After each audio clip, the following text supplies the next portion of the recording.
Police report. Police report. Sa police report, Ang police report hatod kaninyo ni board member Nemesio Imi Lahi-Lahi, board member 2nd District Misamis Occidental, chairman sa Committee on Peace and Order sa Sangguniang Panlalawigan. Police report. Police report. sa police report, lalaki sa barangay Sangay Jut gituhang gibundakan og bato patay. Anang police report ni Johnny Tommy. Anana sa kustudiya sa Usami City PNP ang tulo ka magsuon nga suspitsado sa pagpatay sa usa ka mag-uuma nga nahitabo sa alas 9 sa gabi kapin kunkulang Hunyo 16 sa Purok 3, Barangay Sangay Jut.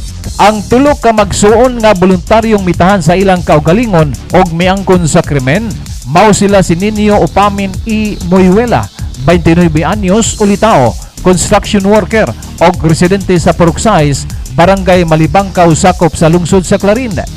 Roberto Upamin E. Moyuela, 34 anyos, ulitao, construction worker og Robinson Upamin E. Moyuela, 37 anyos, ulitao, mangulingay og managsamang residente sa Purok 6, Barangay Malibangkaw, sakop sa lungsod sa Clarin. Ang salaod nga ilang nahimo nasaksihan sa ilang silingan nga si Janrel Lacri E. Lodibisi, 27 anyos, ulitao, forklift operator og residente usab gihapon sa Purok 6, Barangay Malibangkaw, Clarin. Samtang ang biktima nga gikatahong usa ka mag-uuma mao si Willie Pon E. Parami, hamtong ang panuwigon bulag sa asawa og residente sa Purok 3, Barangay Sangay Jut, Usami City. Daling girespondihan sa Usami City PNP ang maong lugar human madawat ang tawag sa cellphone nga adunay laki nga nagkadugo o gituhang wala nay kinabuhi. Head injury ang gituhang hinungdan sa kamatayon sa biktima. Pinagi sa pagkumpirmar sa attending physician sa City Health Office nga si Dr. Maria Florilyn Irog-Irog.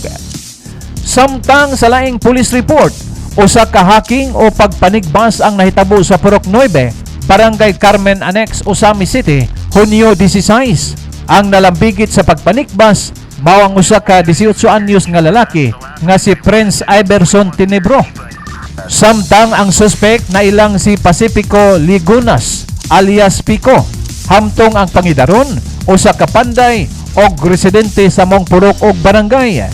Sa pasiunang impormasyon nga nakuha sa kapulisan nga sa wala pa mahitabo ang krimen, doon na pa'y panaglalis ang biktima o ang suspect nga misangpot sa pagpanigbas.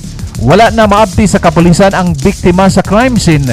Gumikan kay gidali kini paghatod sa Faith Hospital, bunga sa naangkon nga mga samad. Samtang wala na usab sa maong dapit ang suspect o ang naabtan sa kapulisan, mao ang sundang nga gigamit sa krimen. Apan sa gihimong hot pursuit operation, nasikop sa kapulisan ang suspect o ana na karon nakadetine sa Usami City Police Station. Alang sa police report, Johnny Tommy reporting. Ang police report hatod kaninyo ni board member Nemesio Imi Lahi-Lahi, board member 2nd District Misamis Occidental, chairman sa Committee on Peace and Order sa Sangguniang Panlalawigan.